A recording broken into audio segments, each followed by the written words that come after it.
राधे राधे मित्रों। तो मित्रों आप लोग राधा किशन के अपकमिंग एपिसोड में देखेंगे कि तो मित्रों वीडियो शुरू करने से पहले अगर आप हमारे चैनल पर नए हैं और अगर अभी तक आप लोगों ने आइकन को ऑल पे करके प्रेस कर दीजिएगा जिससे कि हमारी नई वीडियो का नोटिफिकेशन आपको मिल जाए। तो मित्रों आप लोग देखेंगे कि वेंकटेश पूछते हैं भार्गवी से, आज आप इतने दुखी क्यों हो? और फिर भार्गवी कहती है वेंकटेश से, नहीं नहीं, किसने कहा कि मैं दुखी हूँ। और फिर वेंकटेश कहते हैं, अगर विश्वास नहीं है तो जल में अपना प्रतिबिंब देख लीजिए, सब ज्ञात हो जाएगा। क्या है दुख और सुख, ये हम सभी के जीवन में होते हैं और ये असंभावी है और आवश्यक भी है, किंतु हमारे जीवन में कोई न कोई ऐसा क्षण अवश्य होता है जिसे हम स्मरण करके मन आनंद से भर जाता है। इस दुख का अंत करने के लिए वो स्मृति, वो एक क्षण स्मरण करते हैं, वो अत्यंत आवश्यक है। और कहते हैं भार्गवी से, ऐसा कुछ है आपके जीवन में है। और फिर मित्रों आप लोग आगे देखेंगे कि राजकुमार बासु कहता है, भार्या अरे सुनो तो, कब से तुम्हें पुकार रहा हूँ। और फिर भार्या कहती, क्षमा कीजिए, अभी मैं मंदिर से कथा वाचन से आई ना, मन में बस कृष्ण नाम का जाप ही चल रहा था, इसलिए कुछ सुनाई ही नहीं दिया। और फिर राजकुमार बासु कहता है, लोग मंदिर से निकलते ही सब कुछ भूल जाते हैं और तुम मंदिर से निकलते ही यहाँ तक जाप करते आई हो। अद्भुत, जितना सुंदर तुम्हारा रूप है उतना ही सुंदर तुम्हारा मन भी। और फिर भार्या कहती हैं, असल में ये तो आपका दृष्टिकोण है राजकुमार बासु कि मैं आपको इतनी अधिक सुंदर लगती हूँ नहीं। अरे मुझे स्मरण आया कि मेरा जाप तो अभी भी अधूरा ही है, मुझे अपना जाप जारी करना चाहिए, चलिए। और फिर राजकुमार बासु कहता है, अरे रुकिए, मैं बस तुम्हारे लिए कुछ लाया हूँ, तुम वो देख लो। और फिर तभी राजकुमार बासु अपने सेवक को बुलाता है और कहता है, ये मैं राजश्री वस्त्र विशेष तुम्हारे लिए लाया हूँ, तुम दुखी थी ना। और फिर भार्या कहती है, आपका बहुत बहुत धन्यवाद राजकुमार बासु, किंतु ये उपहार मैं आपसे भला कैसे ले सकती हूँ, ऐसे अच्छा थोड़ी ना लगता है। और फिर कुमार बासु कहता है, एक बार इसे धारण करके तो देखो भार्या, अत्यंत सुंदर लगोगी तुम, इन्हें पहनकर की शोभा और बढ़ा दोगी तो। और फिर भार्या स्मरण कर रही होती है, कहाँ फंसा दिया श्रीनिवास ने मुझे, कैसे पीछा छुड़ाऊं इस बासु से, मेरी शोभा क्यों बढ़ाना चाह रहा है, जानती हूँ मैं भली भांति। और फिर राजकुमार बासु कहता है, क्या सोच रही हो, अत्यंत प्रेम से लाया हूँ मैं, ये देखो तुम्हारे लिए। और कहता है, इन्हें मना मत करना स्वीकारने से, तुम्हें मेरी सौगंध। और फिर भार्या क्रोध में कहती है, यही समस्या है आप पुरुषों की, अपनी कोई भी बात मनवाने के लिए बस सौगंध दे दो स्त्रियों को, ये भी मत सोचो हमें क्या पसंद है क्या नहीं, क्या चाहिए क्या नहीं। अब आपने सौगंध दे दी ना, अब तो मैं ये वस्त्र कदापि नहीं लूंगी, धन्यवाद, मैं जा रही हूँ। और फिर राजकुमार बासु कहता है, अरे भार्या ऐसी बात नहीं है। और फिर मित्रों आप लोग आगे देखेंगे कि राजकुमार बासु कहता है, मैंने भार्या को सौगंध दी, उसके बाद भी उसने मना कर दिया स्वीकारने से, ये पासा गलत तो नहीं पड़ गया, उसे वस्त्र नहीं कुछ और चाहिए, पर क्या। और फिर मित्रों आप लोग आगे देखेंगे कि राजकुमारी पद्मावती स्मरण कर रही होती हैं वेंकटेश की बात को, ये कन्या ना जब मुस्कुराएगी तो सारा दूध दही माखन सब आपका, बस इसे मुस्कुराना पड़ेगा। और फिर स्मरण करती है राजकुमारी पद्मावती अपनी सखियों की बात को, वेंकटेश है तो अत्यंत श्रेष्ठ, रथ पे भी चढ़ जाता है, मटकी भी फोड़ देता है, करना तो पड़ेगा उसे। और फिर तभी सखियां आ जाती हैं और कहती हैं, क्या बात है राजकुमारी, आपने अभी तक भोजन का एक भी निवाला ग्रहण नहीं किया।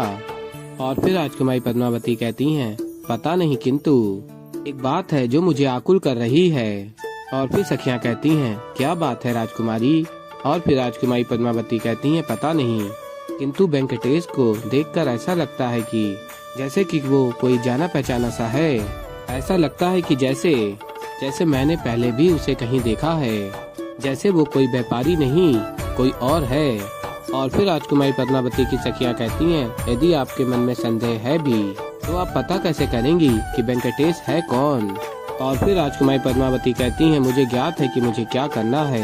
और फिर मित्रों आप लोग आगे देखेंगे कि राजकुमार बासु कहता है, ऐसी क्या हुई भूल मुझसे जो भार्या ने मेरा उपहार स्वीकार नहीं किया। और फिर सेवक आते हैं और कहते हैं, राजकुमार आपके आदेश के अनुसार हम उस मानव का पता लगाने गए जिसने भार्गवी के वस्त्र चुराए। और तभी राजकुमार बासु कहते हैं, कौन है वो लज्जाहीन, मैं छोड़ूंगा नहीं उसे। और फिर सेवक बताते हैं, क्या बताए राजकुमार, प्रत्येक व्यक्ति भिन्न भिन्न बातें कर रहा है इस घटना के विषय में, और बताता है गाँव वासियों का कहना जो जो कहा उन्होंने। और फिर राजकुमार बासु सुनने के बाद कहता है, सबका कथन अलग है, किंतु सभी वेंकटेश से मेल खाते हैं जो उस समय घाट पर उपस्थित था। ये कैसे संभव है? वेंकटेश भला भार्गवी के वस्त्र क्यों छुपाएगा? नहीं नहीं, ये अवश्य ही मेरे उनका संदेह है। वो तो वहाँ उसकी सहायता के लिए गया था। और फिर आगे आप लोग देखेंगे कि भार्गवी स्मरण करती हैं वेंकटेश की बात को। हमारे जीवन में कोई न कोई ऐसा क्षण अवश्य होता है, इसे स्मरण करके मन आनंद से भर जाता है। दुख का अंत करने के लिए वो स्मृति, वो एक क्षण जो स्मरण करते हैं, वो अत्यंत आवश्यक है। और फिर भार्गवी श्रीनिवास के साथ की स्मृतियाँ स्मरण करती हैं। और फिर तभी उमा कहती है, भोजन परस दूं भार्गवी ताई।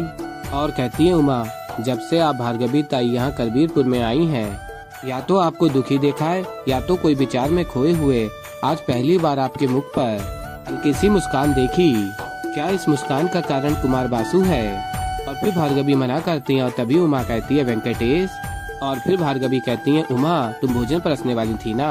और फिर मित्रों आप लोग आगे देखेंगे कि गोविंदराज छिपके जा रहे होते हैं दूसरे स्थान पर, और ऐसे स्थान पर जाते हैं और विश्राम करते हैं जहाँ कोई उन्हें देख नहीं सकता।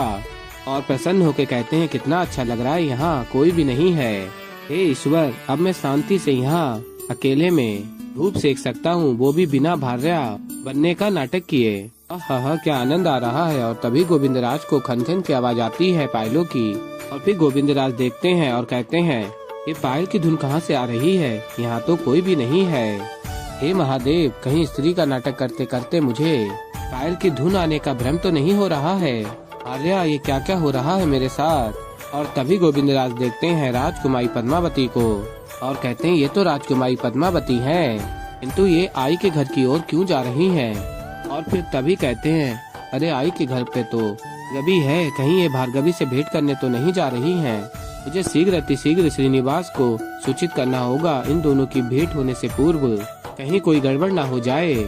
और फिर गोविंदराज छिपके आते हैं श्रीनिवास के पास और श्रीनिवास माखन खा रहे होते हैं और कहते हैं गोविंदराज से, आपको हुआ क्या है? मैंने आपको महादेव के अर्धनारीश्वर रूप के बारे में बता दिया, आप तो सत्य में अर्धनारी बन के घूम रहे हो, क्या रहस्य है आपका? और फिर गोविंदराज कहते हैं, तुम यहाँ मुझ पर हंसते रहो, वहाँ राजकुमारी पद्मावती आई के घर पहुँच गई है भार्गवी से मिलने के लिए।